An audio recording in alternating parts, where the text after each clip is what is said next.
Hi friends, ఈరోజు నేను మునగాకు పొడి రైస్ చేశాను. అది ఎలా చేశానో మీరు కూడా చూసేయండి. ముందుగా అన్నం చేసుకొని పక్కన ఉంచుకోవాలి.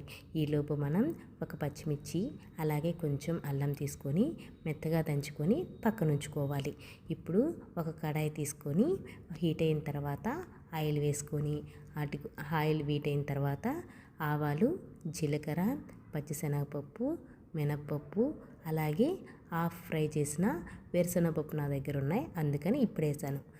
మీరైతే ముందే వేసుకోండి. నార్మల్ వేరుశనగపప్పు అయితే పప్పు కన్నా ముందే, పచ్చిశనగపప్పు కన్నా ముందే వేసుకోవాలి.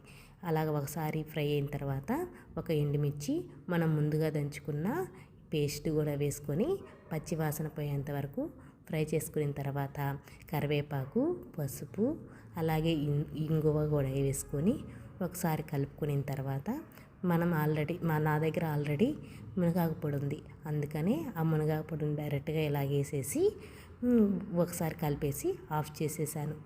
ఇప్పుడు అన్నం చల్లార్చుకుంటాం కదా, ఆ టైంలోనే కొంచెం సాల్ట్ అలాగే కొంచెం నిమ్మరసం కూడా తేరగట్టుకొని ఈ టైంలో వేసేసుకోవాలి. ఈ టైంలో మీరు కావాలంటే పసుపు కూడా కొంచెం యాడ్ చేసుకోవచ్చు. నేనైతే ఇప్పుడు పసుపు వేయటం లేదు, ఆల్రెడీ ఫ్రైలోనే వేసేసాను కాబట్టి. అందుకని ఇప్పుడు ఇవంతా కలిపేలా కలుపుకొని చల్లారిన తర్వాత ఆల్రెడీ చేసి పెట్టుకున్న ఫ్రైని దీంట్లో వేసుకొని మొత్తం కలిసేలాగా కలుపుకోవాలి. అంతే అండి, మునగాకు పొడి రెసిపీ రెడీ అయిపోయింది. మీకు నచ్చితే లైక్ చేయండి, షేర్ చేయండి, సబ్స్క్రైబ్ చేసుకోండి. బాయ్.